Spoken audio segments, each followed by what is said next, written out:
욤 키푸르 속죄일, 온 세상을 구원할 생각을 가지고 계셨던 하나님은 이스라엘을 제사장 나라로 선택하셨습니다.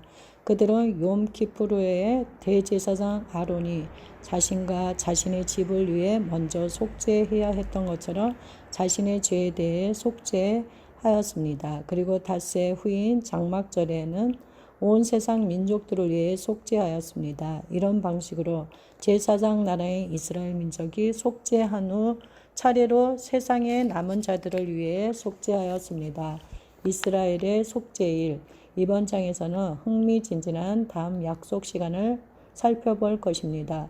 욤 키푸르 또는 속죄일로 불리는 이날은 한 해를 통틀어 가장 중요한 날입니다. 우리는 그날이 역사적으로 무엇을 의미하는지 그리고 어떠한 전조로 예행 연습을 하는 날인지에 대해 알아볼 것입니다. 성경에서 이날은 욤 키푸림 또는 속죄들을 위한 날로 알려져 있습니다. 그런데 왜 복수형으로 쓰인 것일까요? 레위기에는 아론이 자신과 자신의 집을 속죄하기 위해 소를 특별한 제물로 드렸음에도 불구하고 성소와 장막과 제단과 제사장들과 그리고 모든 백성들 또한 속죄해야 한다고 쓰여 있습니다. 레위기 16장 6절 33절 여기에는 매우 큰 의미가 있습니다. 그렇다면 속죄일은 유월절과 어떻게 다를까요? 하나님은 왜 욤키푸르를 제도화하셨으며 예수님이 욤키푸르가 아닌 유월절에 죽게 하셨을까요? 이에 대한 답변을 하기 전에 몇 가지 사실을 확인해 보겠습니다. 세 개의 가을 절기들은 모두 2주간 안에 들어 있습니다. 로시 하샤나는 7월 첫날로 바로 다음에 이어지는 욤키푸르까지 참회의 시간을 갖는 것입니다. 하나님은 바로 이 특별한 속죄일을 위해 그분의 달력에 특별한 날을 구분하셨는데 바로 7월 10일입니다. 레위기 23장 27절. 그래서 우리는 회개하는 날을 보낸 후 구원의 날까지 짧은 시간 다음에 7월 애슐이 월 15일에 시작되는 한 주간의 파티, 즉 장막절이라고 불리는 즐거운 날을 맞는 것입니다. 욤키푸르 당일에 무슨 일이 일어났는지 알고 있나요? 이스라엘이 금송아지를 경배한 일 때문에 모세는 백성들을 위해 중보하려고 또다시 산으로 올라갔습니다. 출애굽기 32장 30절에서 33절 백성들에게 그들이 큰 죄를 지었다고 말한 모세는 산에 올라가서 그들의 속죄를 위해 애썼습니다. 심지어 하나님께 그들의 죄를 용서하지 않으시거든 자신의 이름을 책에서 지워달라고 요청했습니다. 모세가 손에 새로운 돌판을 들고 시내산에서 내려올 때 그의 얼굴에서 발하는 광채로 인해 이스라엘 백성들은 두려워서 가까이 오지도 못했습니다. 출애굽기 34장 29절에서 30절 그날이 바로 7월 10일 욤키푸르였습니다. 바로 그날 모세는 하나님께서 그들을 용서하셨다고 선포했으며 백성들은 하나님께서 친히 거하실 장막을 지키기 위해 자원하는 마음으로 예물을 가져왔습니다. 출애굽기 35장 4절에서 7절 앞에 제기던 질문에 답변하자며 욤키푸르는 오직 이스라엘을 위한 것으로 그들의 민족적인 속죄일이었습니다. 출애굽기 19장 6절은 이스라엘이 제사장 나라가 되고 거룩한 민족이 되어야 한다고 말합니다. 반면에 유월절은 개인의 구원에 대해 말하였습니다. 온 세상을 구원할 생각을 가지고 계셨던 하나님은 이스라엘을 제사장 나라로 선택하셨습니다. 그들은 욤키푸르의 대제사장 아론이 자신과 자신의 집을 위해 먼저 속죄해야 했던 것처럼 자신의 죄에 대해 속죄하였습니다. 그리고 닷새 후인 장막절에는 온 세상 민족들을 위해 속죄하였습니다. 이런 방식으로 제사장 나라의 이스라엘 민족이 속죄한 후 차례로 세상의 남은 자들을 위해 속죄하였습니다. 노아의 홍수 후에 하나님은 이 땅의 민족들을 나누셨습니다. 이때까지 70개의 민족들이 있었는데 이스라엘이 존재하기 오래전의 일이었습니다. 그런데 신명기 32장 8절에서는 지극히 높으신 분이 민족들에게 기업을 분배하실 때 이스라엘 자손의 수요대로 그 경계를 정하셨다고 서술하고 있습니다. 어떻게 이런 일이 가능할까요? 당시에는 이스라엘 자손들이 존재하지 않았습니다. 당신은 하나님께서 이 모든 것을 이미 계획하실 수 있다는 사실을 생각해 본 적이 있는가요? 출애굽기 1장 5절은 야곱의 허리에서 70인이 나왔다고 말합니다.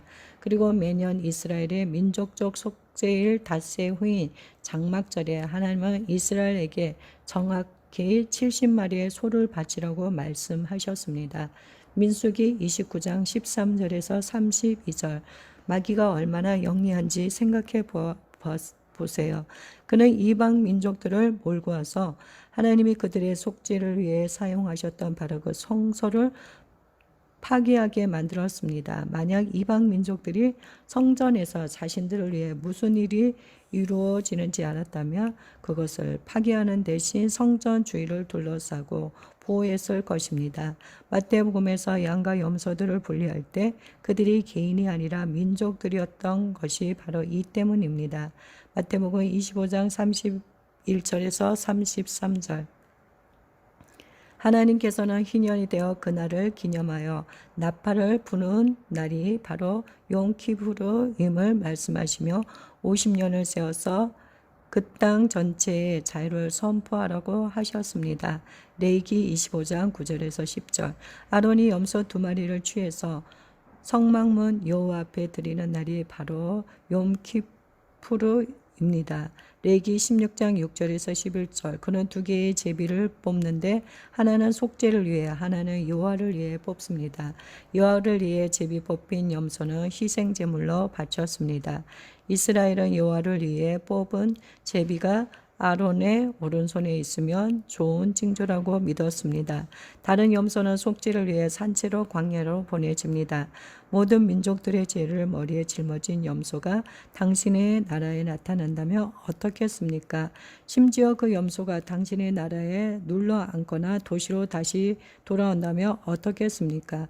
이스라엘은 그 염소를 절벽 아래로 던져버리는 것이 최선이라고 한 후 그렇게 하였습니다.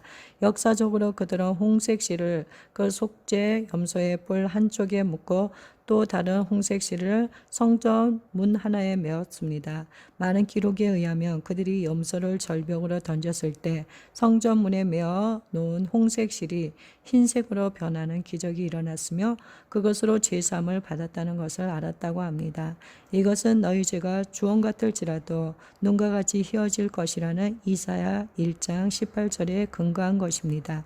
탈무드는 성전이 파괴되기 40년 전부터 발생한 4가지 불길한 사건들을 기록하고 있습니다. 갑작스럽게 여호와를 위해 뽑는 제비가 오른손에 놓이지 않게 되고 홍색 실이 흰색으로 변하지 않았으며 성전 메노라 촛대의 서쪽 끝에 있는 촛대에 불이 붙지 않았고 성전 문이 저절로 열렸다고 합니다.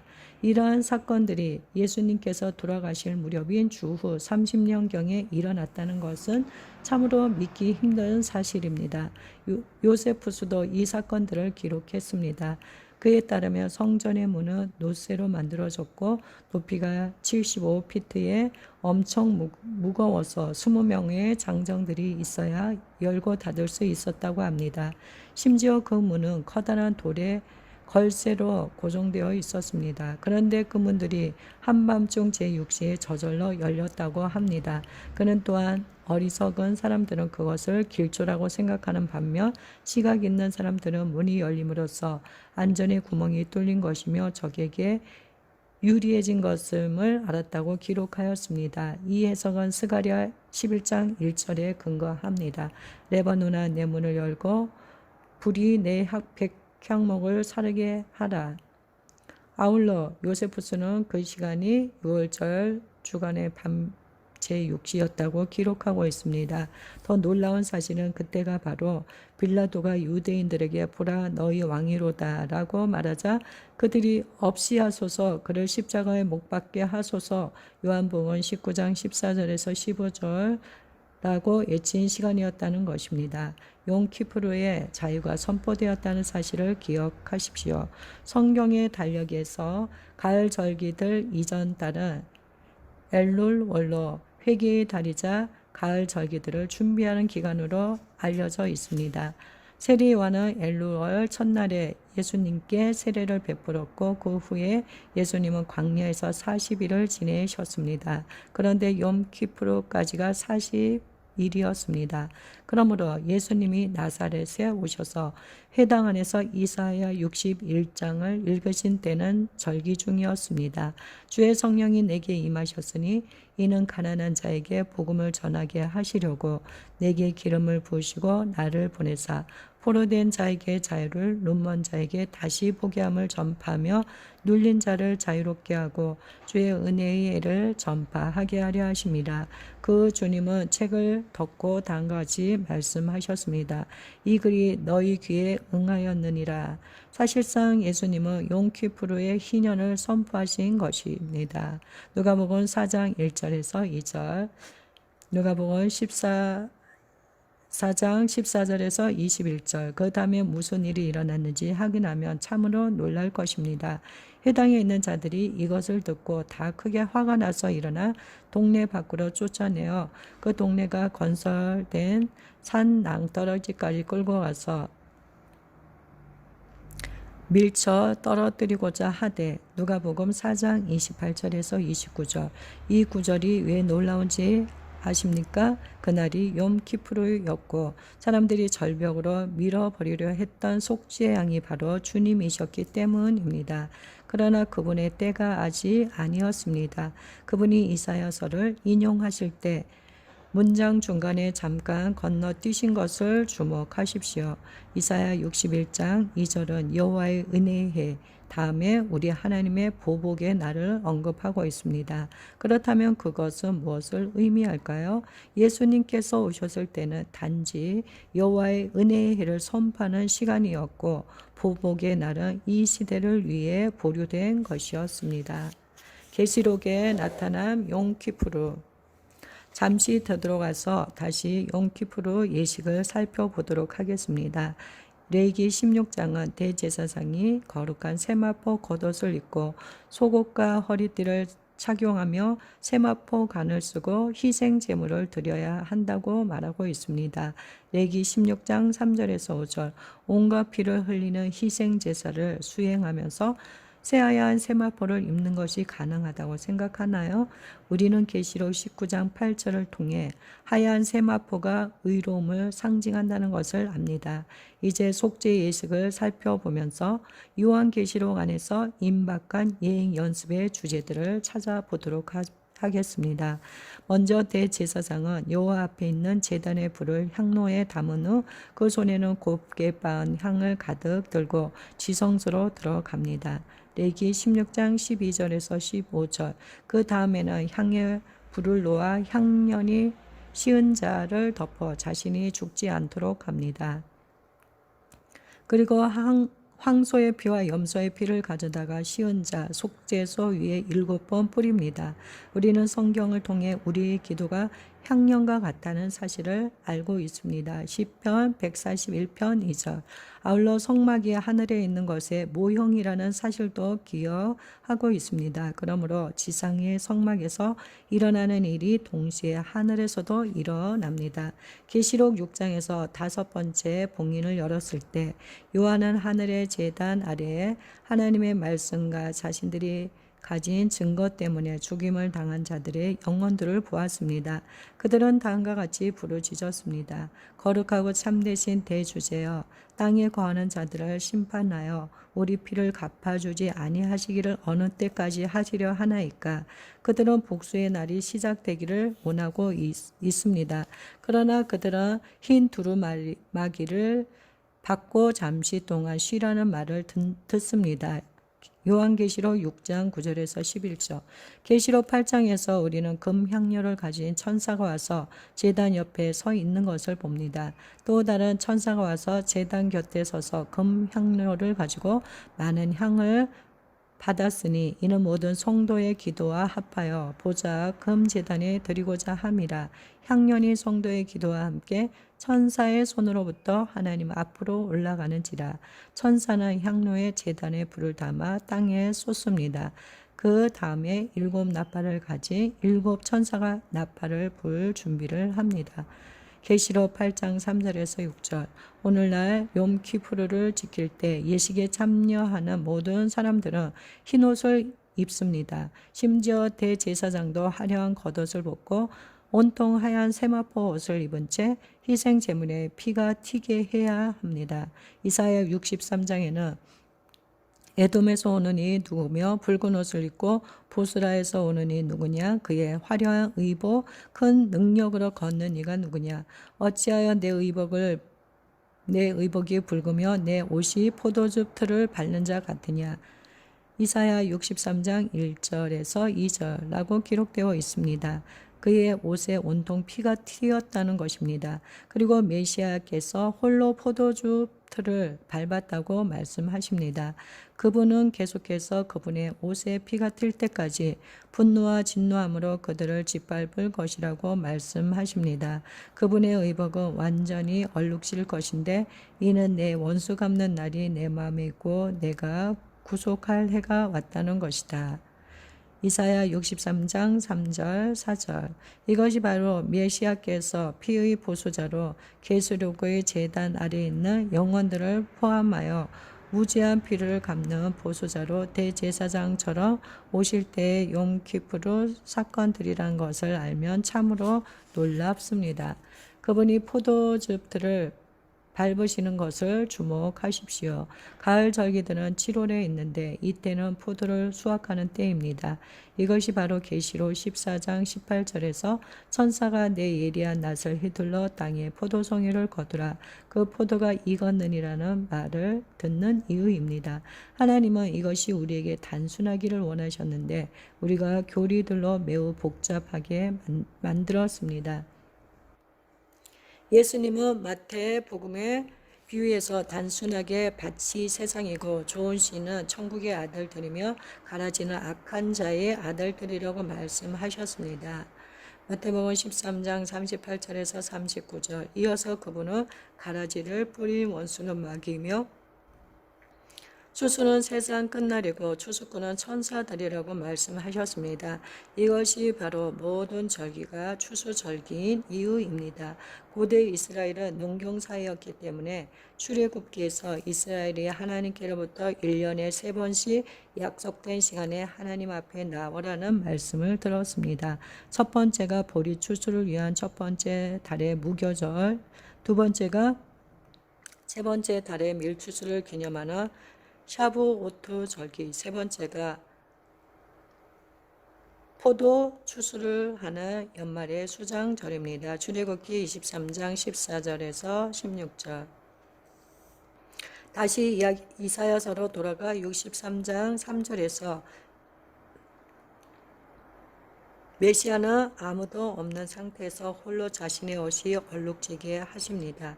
이것을 속죄일 예식과 비교하면 대제사장인 성소 안에 속죄하러 들어왔을 때 그가 나와서 자기 자신과 자기 가족들과 이스라엘 온 회중을 위해 속죄할 때까지 어느 누구도 해막에 들어갈 수 없는 것과 같습니다. 레위기 16장 17절. 마찬가지로 계시록 15장 8절에서도 성전이 하나님의 영광과 권능으로 가득 차 있을 때 성전에 능히 들어갈 자가 없더라고 하였습니다. 이제 계시록에서 욤키푸르가 보이는가? 그런데 한 가지 더 있습니다. 7 천사가 나팔을 분 후에 죽은 자들을 심판하고 성도들에게 상을 주는 하나님의 진노의 때가 옵니다. 계시록 11장 15절에서 19절. 이것을 상기시키는 수단으로 욤테르아의 하늘의 법정이 회기를 시작하고 하나님이 모든 사람들을 심판하십니다. 심리는 열흘간 지속되며 욤키푸르의 책이 닫히고 선악간의 선고를 받습니다. 여기서 또다시 우리는 하나님이 심판석에 앉으시고 상을 베푸실 때 이러한 틀에 짜인 시간을 봅니다. 대제사장은 오직 1년에 한 번 지성소에 들어가 법궤 앞으로 나올 수가 있었습니다. 레위기 16장 2절 34절. 계시록에 있는 그 다음 구조는 다음과 같이 말합니다.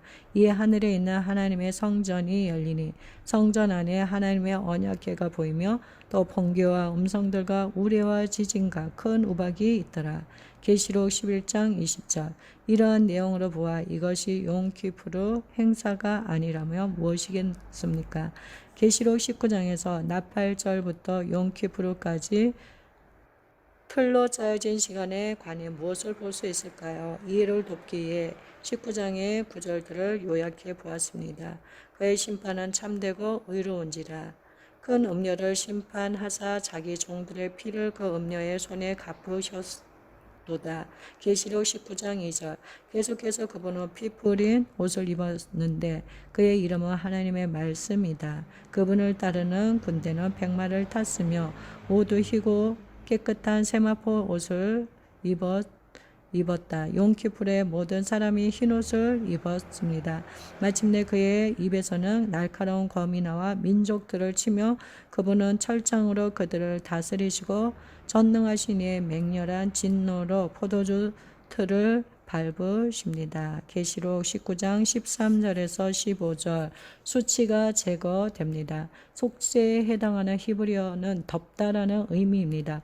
이 용어를 묘사하는 방법 중 하나는 어떤 범법 행위를 덮어주거나 어떤 범법 행위를 대신해 주는 뭔가를 생각하는 것입니다. 예를 들어 창세기에서 아브라함이 사라를 아비멜렉에게 넘겨주었을 때 하나님은 꿈에서 아비멜렉을 위협하셨습니다. 이에 아비멜렉이 사라에게 말하기를 은천계를 아브라함에게 주어서 그녀와 함께 있었던 모두의 눈을 가렸다고 합니다. 창세기 20장 16절. 그의 돈이 범법 행위를 속죄한 것입니다. 반면 잠언에서는 간음에 대하여 말하면서 어떠한 보상도 분노한 남편에게 용서가 되지 않는다고 말합니다. 잠언 6장 35절. 속죄의 배후에 있는 개념은 범법 행위를 정당화하거나 관계를 회복하기 위해 선물을 제공하는 것입니다. 시편 49편 7절은 아무도 돈으로 한 영혼을 속할 수 없다고 말합니다. 시편은 계속해서 다음같이 말합니다. 그러나 하나님은 내 영혼을 수월의 권세에서 건져내시리로다. 시편 49편 15절. 마찬가지로 갈라디아서 3장 13절에서도 우리를 구원하실 분이 메시아라고 말합니다. 성경 시대에는 대제사장 단 한 사람만 지성소에 들어가서 생존할 수 있었는데 그조차도 1년에 단 한 번 들어갈 수 있었습니다. 바로 그날이 용키푸르였습니다. 그 결과 이 절기는 대면하는 날로 알려지게 되었습니다. 에스겔 20장에서 하나님은 그분의 백성들을 흩어졌던 나라들로부터 모으실 때 이스라엘을 통치하시겠다고 말씀하셨습니다. 그분은 그들을 광야로 데리고 들어가서 대면하여 진상을 파악하실 것입니다. 에스겔서 20장 33절에서 35절. 나는 선지자가 말한 이 사건이 앞으로 다가올 어느 해에 용키푸르에 일어날 것이라고 믿습니다. 호세아서에는 한 가지 매우 흥미로운 예언이 나옵니다. 나는 그것을 읽을 때마다 예수님과 주 70년의 성전 파괴에 대해 생각하는데 그 내용은 다음과 같습니다. 그들이 그 죄를 뉘우치고 내 얼굴을 구하기까지 내가 내 곳으로 돌아가리라. 그들이 고난 받을 때에 나를 간절히 구하리라. 오라 우리가 여호와께로 돌아가자. 여호와께서 우리를 찢으셨으나 도로 낫게 하실 것이요 우리를 치셨으나 싸매어 주실 것입니다. 호세아 5장 15절에서 6장 1절. 성경은 주님께 하루가 천년 같다고 말하고 있습니다. 시편 90편 4절. 그리고 호세아는 계속해서 다음같이 말합니다. 여호와께서 이틀 후에 우리를 살리시며 셋째 날에 우리를 일으키시리니 우리가 그의 앞에서 살리라. 호세아 6장 2절. 이것은 믿을 수 없다는 사실입니다. 2000년 전에 이스라엘이 회복되어 생명을 돌려받았습니다. 셋째 날은 세 번째 밀레니엄으로 죽은 자들이 부활하여 하나님 앞에서 살게 될 것입니다. 우리는 지금 이 세 번째 밀레니엄 중에 있습니다. 그리고 어느 때인가 우리는 예수님 앞에서 살게 될 것입니다. 이어서 호세아는 우리가 마침내 그분께서 땅을 적시는 늦은 비와 같이 오신다는 사실을 깨닫게 될 것이라고 말하고 있습니다. 이러한 봄비와 가을비는 봄, 가을 절기들과 관련이 있습니다. 봄 절기들은 그분의 초림으로 절정에 이르렀는데 그분의 두 번째 오심은 가을 절기에 성취될 것입니다. 나는 하나님께서 내가 다윗의 집과 예루살렘 주민에게 은총과 강구하는 심령을 부어주리니 그들이 그 찌른 바 그를 바라보고 그를 위하여 애통하기를 독자를 위하여 애통하듯 하며 그를 위하여 통곡하기를 장자를 위하여 통곡하듯 하리로다. 스가랴 12장 10절라고 말씀하신 것 또한 용키프로에 대한 것이라고 믿습니다. 나는 이 날이 이스라엘 민족에 대한 예언을 위해 별도로 준비되었다고 믿습니다. 물론 여기에 모든 민족들에게 드려진 베일이 있음을 알아야 합니다. 이사야는 하나님께서 모든 민족의 얼굴을 가리개와 열방 위에 덮인 덮개를 제하실 것이라고 기록했습니다. 이사야 25장 7절. 그 베일은 용키프로에서 벗겨집니다. 타이밍을 염두에 두고 그 다음 구절을 보십시오. 사망을 영원히 멸하실 것이라. 주 여호와께서 모든 얼굴에서 눈물을 씻기시며. 이사야 25장 8절.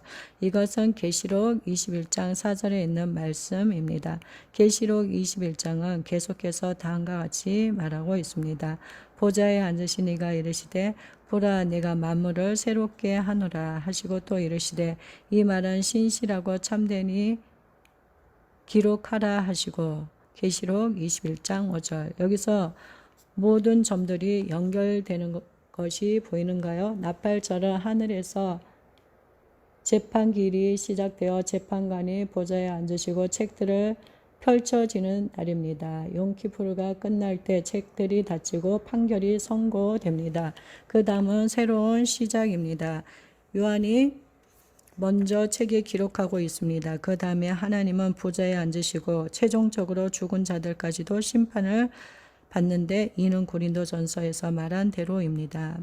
마지막 나팔의 순식간에 나팔 소리가 나며 죽은 자들이 썩지 아니할 것으로 다시 살아나고 사망을 삼키고 이기리라고 기록된 말씀이 이루어지리라. 사망아 너의 승리가 어디 있느냐? 사망아 네가 쏘는 것이 어디 있느냐? 고린도전서 15장 51절에서 52절, 54절에서 55절. 그 다음에 모든 것이 새로워집니다. 이것은 정확하게 용키푸르에 일어나는 일입니다. 바로 이때가 하나님의 백성 곧 이스라엘 민족의 수치가 온 천하에서 제거되는 순간입니다. 그러나 지금까지는 열방이 메시아를 보지 못하고 있었습니다. 심지어 우리 기독교인들도 지금은 거울로 보는 것까지 희미하나 그때는 얼굴과 얼굴을 대하여 볼 것이다. 고린도전서 13장 12절 말씀. 어느 때인가 용키푸르에 또는 대면하는 날에 역사적으로 미리 정해진 약속된 신성한 날이 있음을 충분히 이해하게 될 것입니다. 나는 이 절기를 사도행전에 소개된 개념으로 마무리하고 싶습니다. 베드로는 형제들에게 그들이 무지하지 않기를 원한다고 말했습니다. 그러나 하나님께서 선지자들의 입을 통해 미리 말씀하신 모든 것이 메시아께서 어떻게 고난을 받으실지에 관한 것이며 예수님이 그것을 이루셨다고 설명했습니다. 사도행전 기록 당시 주님이 이미 오셨고 부활하셨으며 하늘로 승천하셨음을 기억하십시오. 그래서 베드로는 예수님께서 다시 오시기 전에 있어야 할 일들에 대해 말하는 것입니다. 베드로는 그들이 회개한다며 새롭게 되는 시간들이 하나님께로부터 올 것이라고 말합니다. 그 후에 그분이 예수님을 보내실 것인데 하나님이 영원 전부터 거룩한 선지자들의 입을 통하여 말씀하신 바 만물을 회복하실 때까지는 하늘이 마땅히 그를 받아두리라. 사도행전 3장 18절에서 21절. 이것이 무엇을 말하고 있는지 깨달았습니까? 이것은 선지자들이 말한 대로 모든 것이 새로워지기 전에는 예수님께서 오시지 않는다는 말씀으로 그것이 태초에 정해진 것이지 사도행전 이후부터가 아님을 의미합니다. 회복되어야 할 그 한 가지 사항은 바로 하나님의 달력입니다. 어떻게 지킬 것인가요? 용키푸르에 관한 가르침들을 요약하자면 이것이 이스라엘 민족이 속죄하는 날이라는 것입니다. 다음 장에서는 장막절이 모든 민족들의 절김을 배우게 될 것입니다. 하나님의 전체 계획은 에덴 동산에서 타락한 인류와 화해하는 것입니다. 그분은 아브라함 한 사람을 택하셔서 그를 통해 전에 존재하지 않았던 방식으로 한 민족을 이루게 하셨습니다. 이 민족은 속죄일에 자신들을 속한 다음 세상의 모든 민족들을 위해 중보하고 속죄하게 만드는 제사장 나라가 되었습니다. 닷새 후 장막절 기간에 그들은 70마리의 소를 잡는데 한 마리가 한 민족을 대신합니다. 이것은 하나님의 구원 계획이 성취될 때까지 매년 시행될 예행 연습입니다. 역사적으로 원수는 이 행사를 막기 위해 모든 영향력을 행사해 왔습니다. 다행스럽게도 우리는 하나님의 계획이 결코 방해받지 않으며 그분이 정한 때와 그분의 뜻대로 성취된다는 사실을 알고 있습니다. 그러므로 그 다음 질문은 다음과 같습니다. 어떻게 기독교인들이 용키푸르를 지켜야 할까요? 먼저 누구든 언제나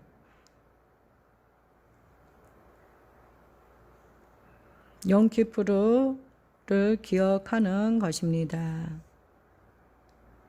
용키푸르는 성경에서 정한 금식일입니다. 따라서 이날 모든 사람이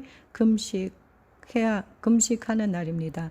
우리의 예식은 전날 밤에 있는데 그날 저녁에 모든 사람이 흰옷을 입고 오는 것이 전통입니다. 흰색이 의로움을 나타내기 때문입니다.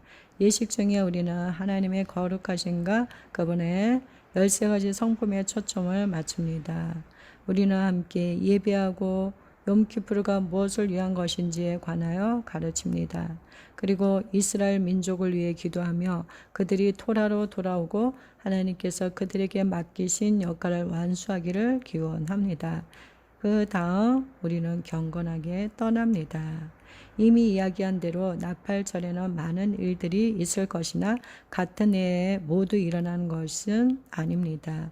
나는 한 해의 새 절기에 관련된 것들이 부분적으로 성취될 것이라고 믿습니다.